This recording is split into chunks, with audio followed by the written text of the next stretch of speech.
Hoy nos reúne como lo hemos hecho en otras oportunidades. Estamos en el año 2022, va a ser el primer encuentro que tenemos con ustedes. Y lo que queríamos informar es la situación actual en que estamos en nuestro departamento. Pero es bueno informarle a la población, porque hay una cosa que hemos aprendido tanto en cualquier cosa que uno tiene en la vida. Lo primero que debe conocer es la historia. Entonces, en la historia, ¿qué les quiero transmitir hoy a la población para que podamos saber dónde estamos parados? Es decir, tuvimos nosotros una pandemia que fue en el año 1348 a 1350. En ese año duró 2 años y se murieron 200 millones de personas.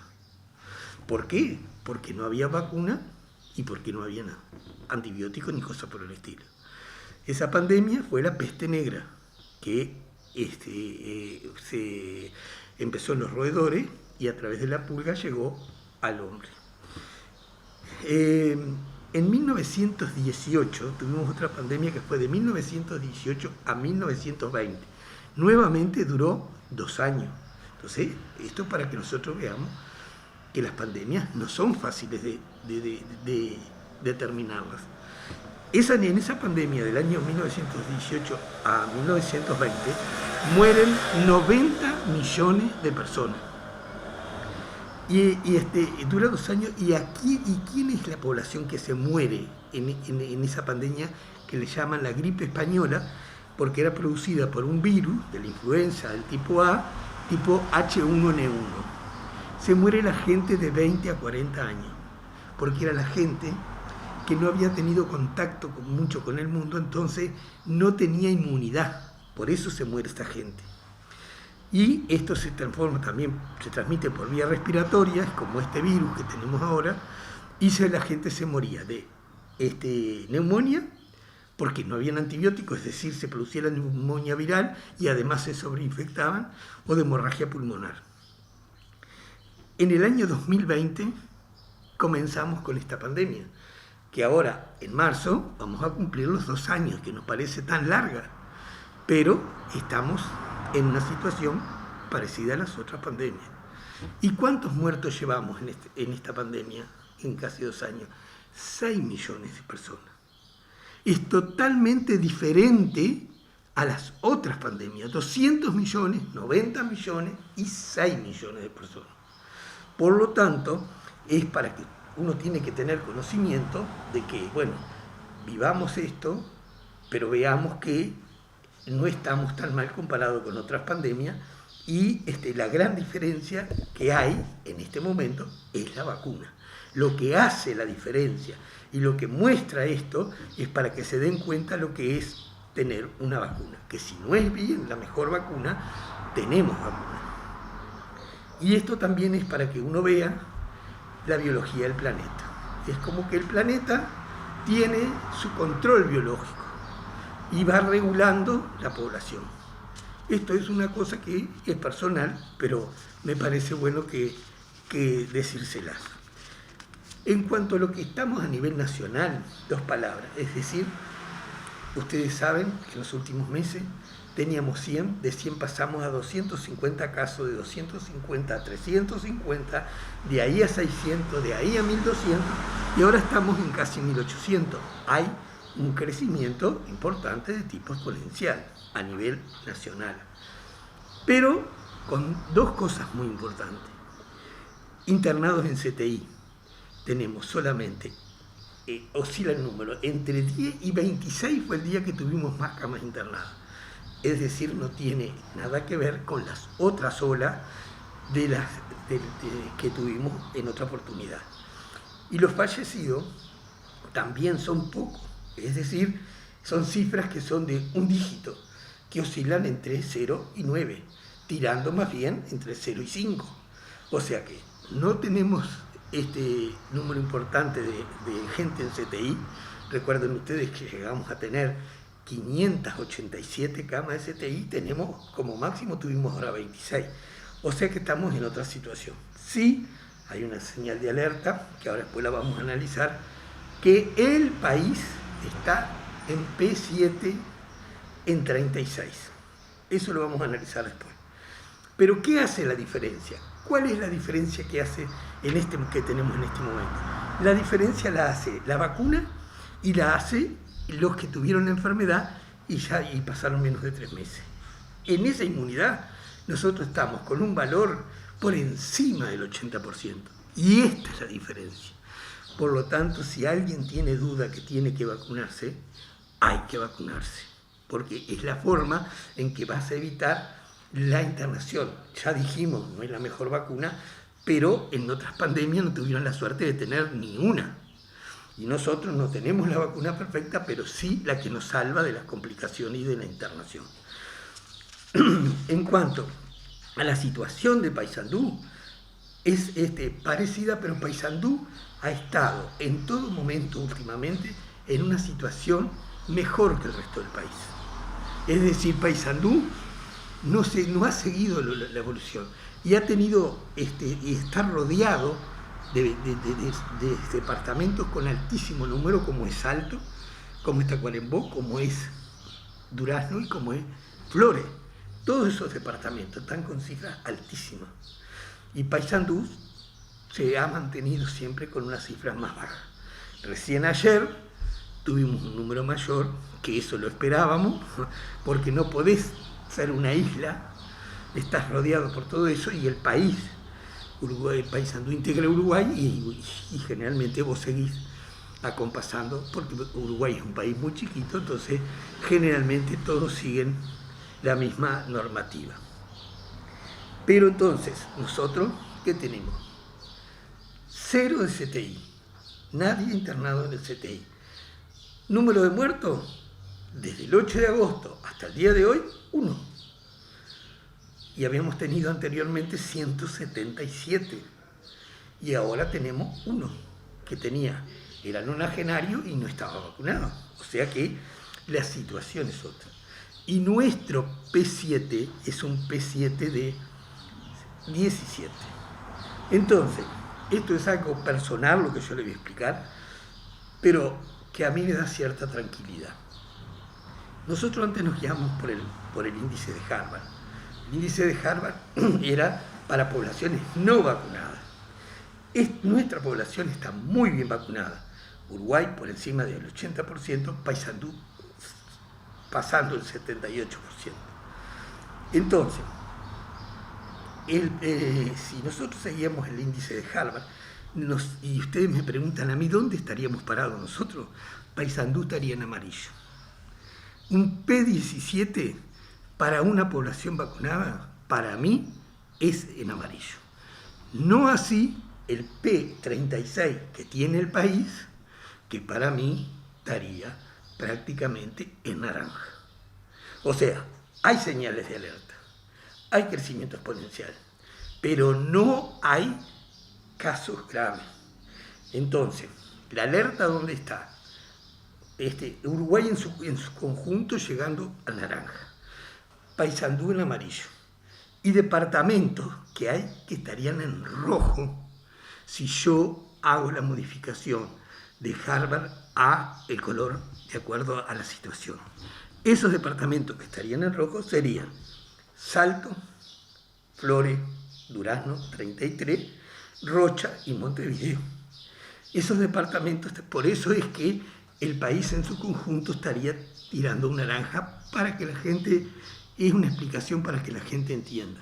Entonces, estamos en alerta. ¿Y por qué en alerta? ¿Qué es lo que nos puede pasar? Lo que sucede es que cuando vos te vas pasando de naranja para el rojo, esos departamentos que tenés, lo que te va a saturar es el sistema médico extrahospitalario. ¿Qué quiere decir extrahospitalario?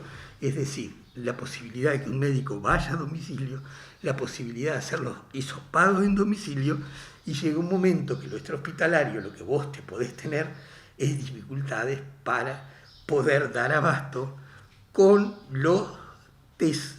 ¿Por qué? Porque como esta cepa es muy contagiosa, entonces esta supera a las anteriores, a la P1, a la Delta, la supera en cuanto a contagiosidad. pero es diferente, tiene un periodo más corto y los síntomas son más, se desaparecen más rápido. Y no da grandes complicaciones porque tenemos 80% de vacunados. Entonces estamos en una situación diferente.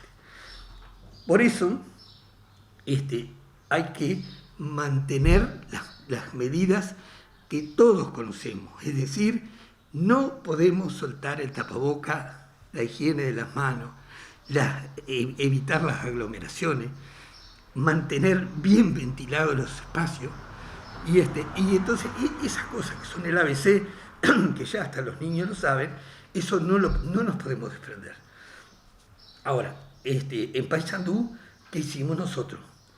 El SACOED, en su conjunto, lo que siempre decidió fue, porque ¿qué pasa? Si vos tenés una situación en la cual es la que yo les relaté, vos podés mantener los protocolos que estaban marcados y se siguieron los protocolos que marcó el Poder Ejecutivo y que pautó el ministro y el secretario del Ministerio y la directora de DIGECOR. Es decir, que nosotros seguimos los protocolos existentes porque sabemos muy bien lo que es perder la economía. Entonces, como la situación de la salud lo permite, entonces mantengamos la economía.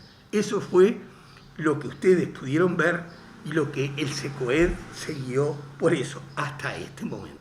Estamos en alerta, no quiere decir que la cosa no pueda cambiar. Paysandú está tomando el ritmo de lo que es otros lugares. Vieron ustedes que ayer tuvimos 44 casos y nosotros pasamos por una etapa de brotes que primero fueron en centros educativos y actualmente tenemos un brote que está iniciándose en Guichón, que pensamos que ese brote va a ser chico porque ya lo tenemos localizado. Al momento son 8 personas, pero todas vinculadas a un viaje a Montevideo. Entonces pensamos que ese brote lo vamos a manejar y la situación de Paysandú por el momento es un P17, ya luego para mí es como si estuviéramos en amarillo. Entonces, la situación es de alerta, la situación es de mantenernos, pero yo quiero darle la tranquilidad a la población que no estamos mal. Hay que estar alerta, hay que cumplir con las medidas que todos sabemos, pero no es para que uno se ponga, digamos, en situación de pánico, ni mucho menos. Esto lo vamos a pasar, nosotros tenemos que acostumbrarnos, que tenemos que convivir con la pandemia. Y ya vieron, en otras épocas, sin vacuna y sin eso, que dura 2 años. Y nosotros vamos llegando a los 2 años. Así que bueno, lo que sí tenemos que ajustar, y que es lo que tenemos que hacer, que es saber que esta ola llega con una población muy bien vacunada. Sabemos que la inmunidad cae antes, no dura un año, ¿no? Después de los 6-7 meses uno nota una disminución de la inmunidad. Por lo tanto, ¿verdad?, hay que darse la tercera dosis. Es fundamental que la gente no se confíe, que vaya a vacunarse. Y ahora viene el momento más clave, es vacunar a los niños. Nosotros tenemos la población que sabemos que por debajo de los 12 años no se vacunó. Y ahora vamos a empezar a vacunar a los niños de 5 a 11 años. Lo que le queremos transmitir a la población, ya lo vivimos, ya lo vimos. Tuvieron el ejemplo de que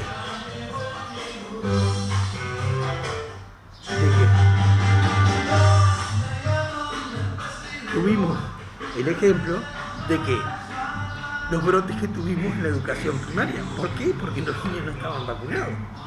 Eso es la demostración más clara. Entonces lo tenemos que pedir, que la gente vaya a vacunar a los niños. Que eso es necesario, que los niños, va a haber una dosis que es la vacuna Pfizer, que es la mejor vacuna que hay, que viene con una dosis específica para los niños y es fundamental. Y en eso está luchando Estados Unidos. ¿Por qué Estados Unidos no puede contener la bola de Omicron que le está viniendo? ¿Por qué? Porque ellos apenas si tienen el 60% de vacunados. Y en los niños de 12 a 18, ellos tienen apenas 40% o menos. Y en los niños menores de 5 años, ellos tienen vacunado un 15%. Entonces, Estados Unidos, un país desarrollado, no está en la situación que estamos nosotros.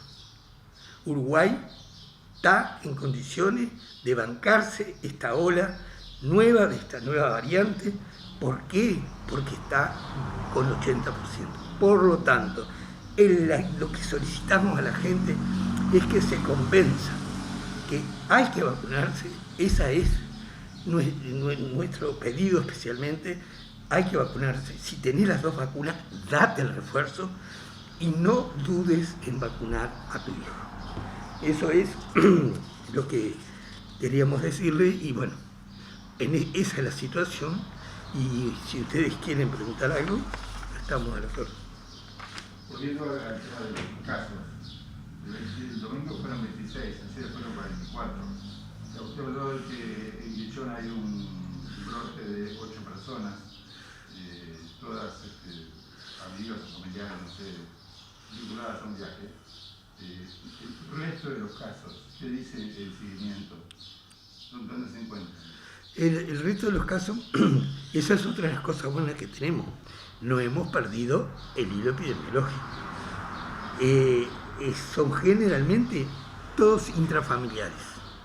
Es decir, cuando es tan contagioso esto que no se veía con nosotros, que cuando entra una persona enferma en una familia, se enferma 4, 5, 6 si tiene la familia. La mayoría de los casos son intrafamiliares. Tenemos muchos casos en los que no hay nexo. La persona no sabe cómo se contagió.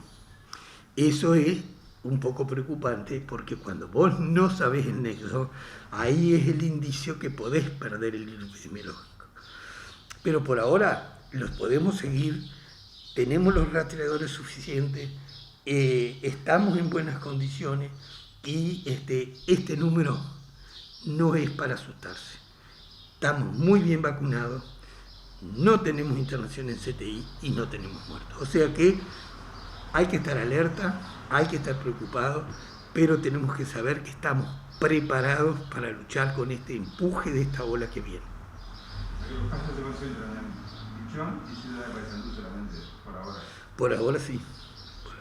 Por ahora están en Paysandú y en Guichón, y en Guichón ya te digo que tenemos 8 en el transcurso de estos 2 o 3 días. ¿Sigue trabajando con cuarentena? ¿Se sigue hisopando a los contactos? Sí, se mantiene por ahora los hisopados y las cuarentenas como estaban indicadas con algunas modificaciones, pero en general se mantiene el protocolo que teníamos. Y por ahora el seguimiento se puede hacer y creemos que estamos en condiciones buenas de sanidad para poder enfrentar esta nueva ola. Lo que sí la población no tiene que dejar de cumplir con las medidas del tapaboca, del lavado de manos, el distanciamiento y la ventilación. Es muy importante evitar los lugares cerrados con mucha gente. Eso hay que evitarlo porque son focos, es muy contagiosa esta